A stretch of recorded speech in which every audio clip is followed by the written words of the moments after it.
The Imp of the Perverse by Edgar Allan Poe. In the consideration of the faculties and impulses, of the prima mobilia of the human soul, the phrenologists have failed to make room for a propensity which, although obviously existing as a radical, primitive, irreducible sentiment, has been equally overlooked by all moralists who have preceded them. In the pure arrogance of reason, we have all overlooked it. We have suffered its existence to escape our senses, solely through belief of want of faith, whether it be faith in revelation or faith in Kabbalah. The idea of it has never occurred to us, simply because of its supererogation. We saw no need of the impulse for the propensity. We could not perceive its necessity. We could not understand, that is to say, we could not have understood, had the notion of this prima mobile ever obtruded itself. We could not have understood in what manner it might be made to further the objects of humanity, either temporal or eternal. It cannot be denied that phrenology and, in all measure, all metaphysicianism have been concocted a priori. The intellectual or logical man, rather than the understanding or observant man, set himself to imagine designs, to dictate purposes of God. Having thus fathomed, to his satisfaction, the intentions of Jehovah, out of these intentions he built his innumerable systems of mind. In the matter of phrenology, for example, we first determined, naturally enough, that it was the design of the deity that man should eat. We then assigned to man an organ of alimentiveness, and this organ is the scourge with which the deity compels man, willy-nilly, into eating. Secondly, having settled it to be God's will that a man should continue his species, we discovered an organ with amativeness forthwith, and so with combativeness, with ideality, with causality, with constructiveness, so in short, with every organ, whether representing a propensity, a moral sentiment, or a faculty of pure intellect. And in these arrangements of the principia of human action, the Spurzheimites, whether right or wrong in part or upon the whole, have but followed, in principle, the footsteps of their predecessors, deducing and establishing everything from preconceived destiny of man, and upon the ground of the objects of his Creator.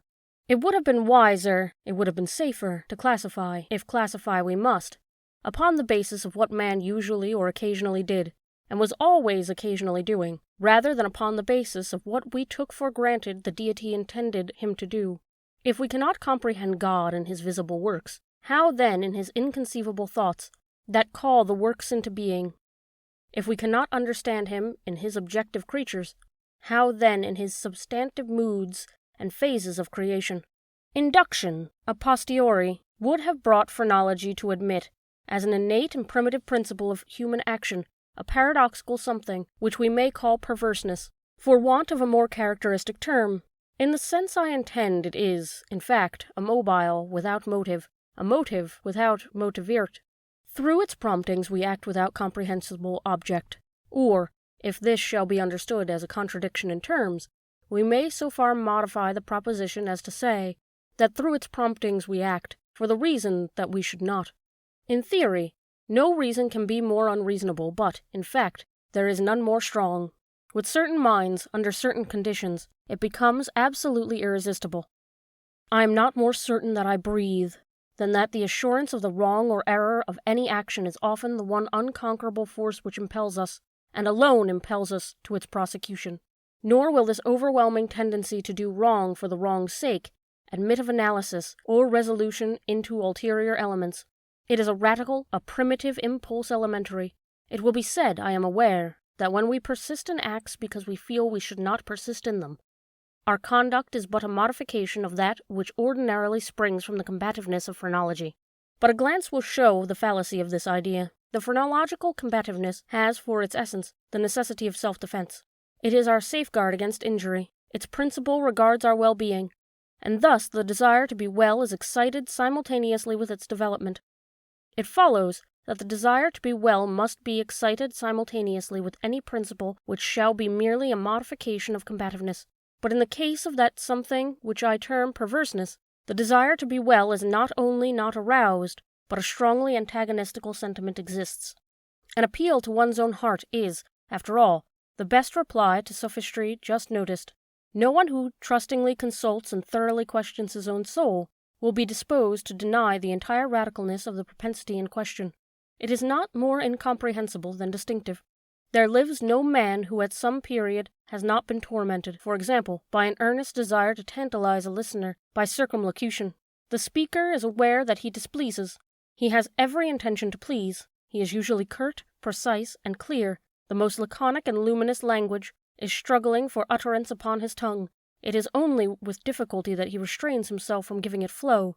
He dreads and deprecates the anger of whom he addresses.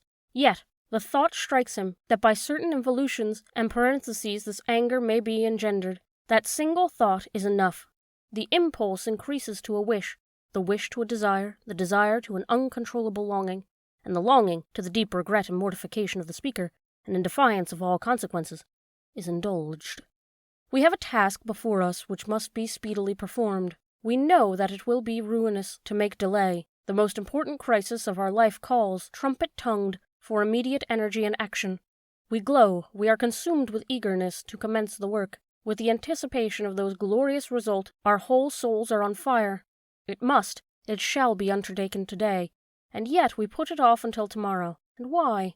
There is no answer, except that we feel perverse, using the word with no comprehension of the principle.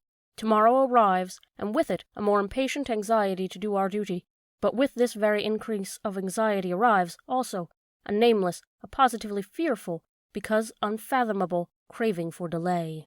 This craving gathers strength as the moments fly. The last hour for action is at hand. We tremble with the violence of the conflict within us, of the definite with the indefinite, of the substance with the shadow.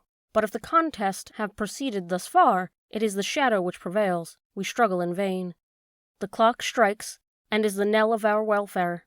At the same time, it is the chanticleer note to the ghost that has so long overwrought us. It flies, it disappears, we are free. The old energy returns. We will labor now, alas, it is too late. We stand upon the brink of precipice. We peer into the abyss. We grow sick and dizzy. Our first impulse is to shrink from the danger. Unaccountably we remain. By slow degrees our sickness and dizziness and horror become merged in a cloud of unnameable feeling. By gradations, still more imperceptible, this cloud assumes shape, as did the vapor from the bottle out of which arose the genius in the Arabian Nights. But out of this our cloud upon the precipice's edge, there grows into palpability a shape far more terrible than any genius or any demon of any tale, and yet it is but a thought, although a fearful one, and one which chills the very marrow of our bones with the fierceness of the delight of its horror. It is merely the idea of what would be our sensations during the sweeping precipitancy of a fall from such a height, and this fall, this rushing annihilation, and the very reason that it involves that one most ghastly and loathsome thing of all, more ghastly and loathsome images of death and suffering which have ever presented themselves to our imagination. For this very cause do we now the most vividly desire it, and because our reason violently deters us from the brink, therefore do we the most impetuously approach it. There is no passion in nature so demonically impatient as that of him who, shuddering upon the edge of a precipice, thus meditates a plunge. To indulge, for a moment, in any attempt as thought, is to be inevitably lost, for reflection but urges us to forbear, and therefore it is, I say, that we cannot. If there be no friendly arm to check us, or if we fail in a sudden effort to prostrate ourselves backward from the abyss, we plunge and are destroyed. Examine these similar actions as we will, we shall find them resulting solely from the spirit of the perverse. We perpetrate them because we feel that we should not. Beyond or behind there is no intelligible principle, and we might indeed deem this perverseness a direct instigation of the arch-fiend, were it not occasionally known to operate in furtherance of good. I have said thus much, that in some measure I may answer your question, that I may explain to you why I am here, that I may assign to you something that shall have at least the faint aspect of a cause for my wearing these fetters, and for my tenanting this cell of the condemned. Had I not been thus prolix, you might either have misunderstood me altogether, or, with the rabble, have fancied me mad. As it is, you will easily perceive that I am one of the many uncounted victims of the Imp of the Perverse. It is impossible that any deed could have been wrought with a mere thorough deliberation. For weeks, for months, I pondered upon the means of the murder. I rejected 1,000 schemes, because their accomplishment involved the chance of detection. At length, in reading some French memoirs, I found an account of a nearly fatal illness that occurred to Madame Pellew, through the agency of a candle accidentally poisoned. The idea struck my fancy at once. I knew my victim's habit of reading in bed. I knew, too, that his apartment was narrow and ill-ventilated. I need not vex you with impertinent details. I need not describe the easy artifices by which I substituted, in his bedroom candle-stand, a wax light of my own making for the one which I there found. The next morning he was discovered dead in his bed, and the coroner's verdict was death by the visitation of God. Having inherited his estate, all went well with me for years. The idea of detection never once entered my brain. Of the remains of the fatal taper I had myself carefully disposed. I had left no shadow of a clue by which it would be possible to convict, or even to suspect me of the crime.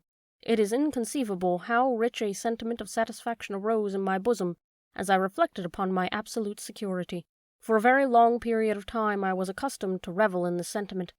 It afforded me more real delight than all the mere worldly advantages accruing from my sin.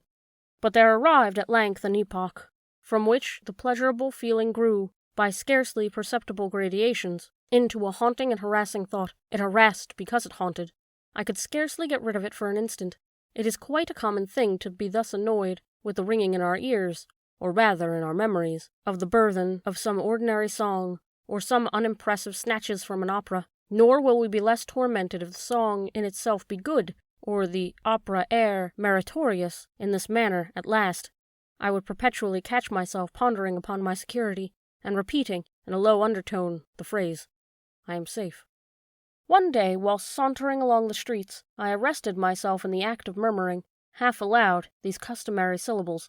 In a fit of petulance, I remodelled them thus: I am safe, yes, if I be not fool enough to make open confession.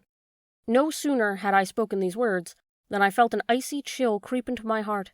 I had had some experience in these fits of perversity, whose nature I have been at some trouble to explain, and I remembered well that in no instance I had successfully resisted their attacks. And now, my own casual self-suggestion that I might possibly be fool enough to confess the murder of which I had been guilty, confronted me, as if the very ghost of him whom I had murdered, and beckoned me on to death. At first, I made an effort to shake off this nightmare of the soul. I walked vigorously, faster, still faster. At length I ran. I felt a maddening desire to shriek aloud. Every succeeding wave of thought overwhelmed me with new terror, for alas! I too well understood that to think in my situation was to be lost. I still quickened my pace. I bounded like a madman through the crowded thoroughfares. At length the populace took the alarm and pursued me. And then, I felt the consummation of my fate. Could I have torn out my tongue, I would have done it, but a rough voice resounded in my ears. A rougher grasp seized me by my shoulder.